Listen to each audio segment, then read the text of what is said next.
the guy's using some sort of, it looks like an LMG or some sort of early LMG, I suppose, with a cylinder feeding drum from the top.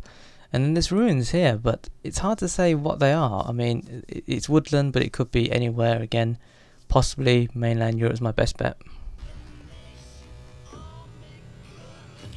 And obviously he puts the gas mask on, and that's obviously because you don't want to breathe in the stuff. It's mustard gas, I think, which is pretty bad.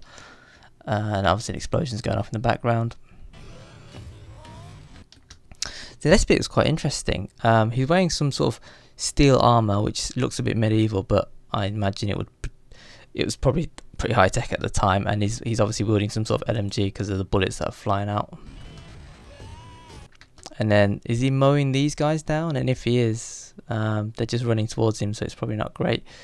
Nothing in the way of like logos or flags or anything that I can see. So it's hard to say what faction.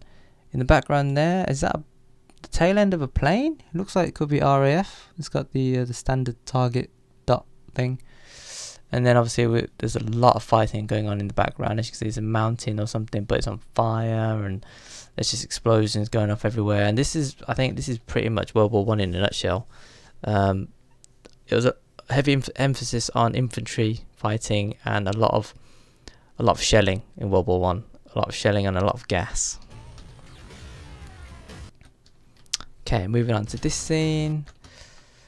So this, I think, was the tower that we saw earlier where the plane crashed into, and then this is some sort of valley. Could this be the mountainside that we just saw that was on fire earlier?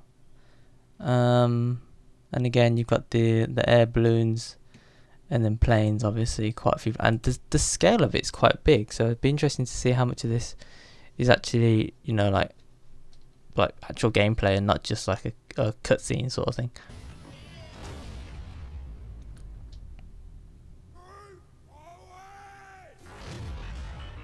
Okay, so again, another look at a tank. Alright, there we go, this bit. So this is obviously trench warfare.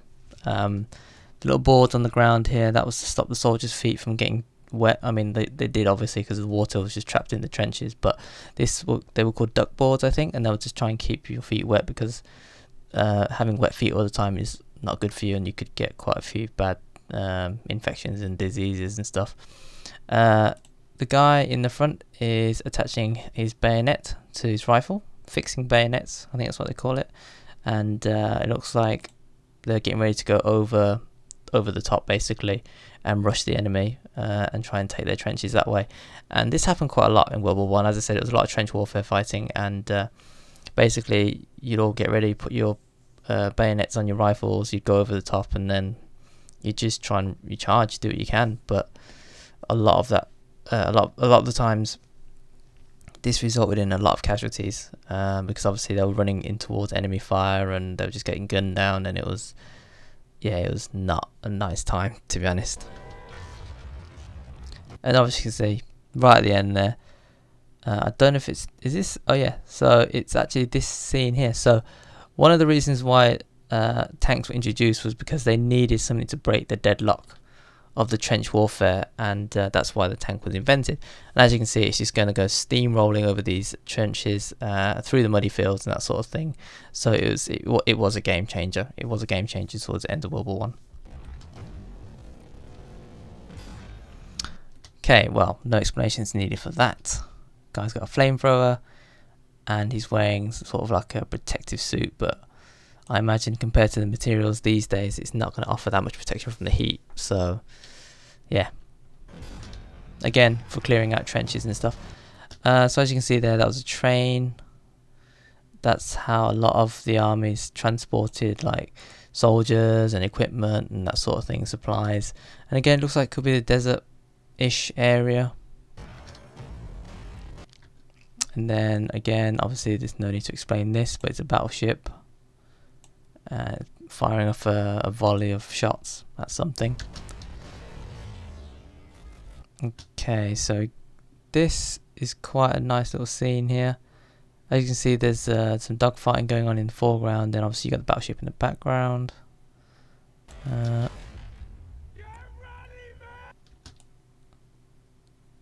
Again, pretty obvious.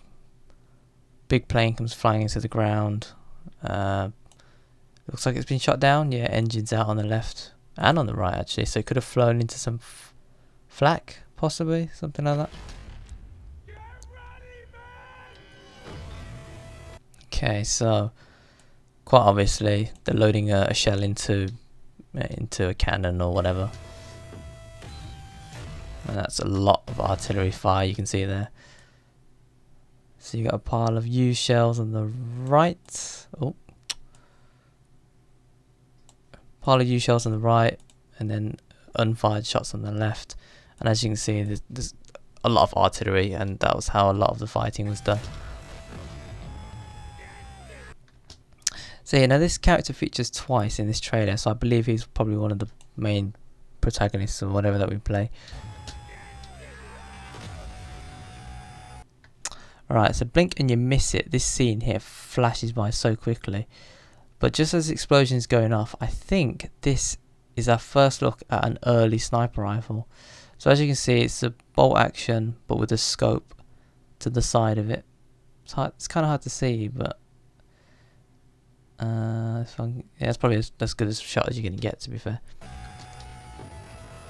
And then obviously that guy there was probably the rear gunner. As you can see, he's wearing his goggles and he's got a tiny little protection screen and his leather hat. And he's probably the guy that we saw earlier firing off the machine gun. And again, the character that I referred to earlier, look at the detail in the face there, the eyes are so realistic.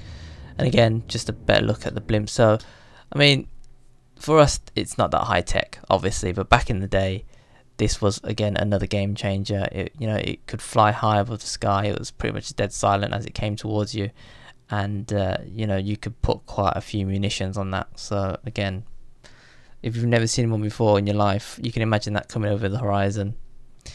I think you'd be shitting yourself a little bit.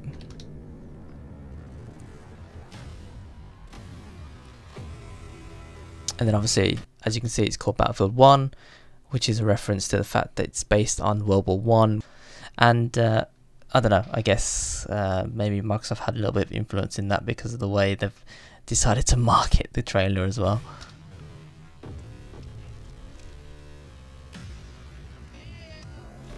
And as I said, Microsoft and Xbox have some sort of deal with the EA, obviously with EA Access, which is an Xbox exclusive.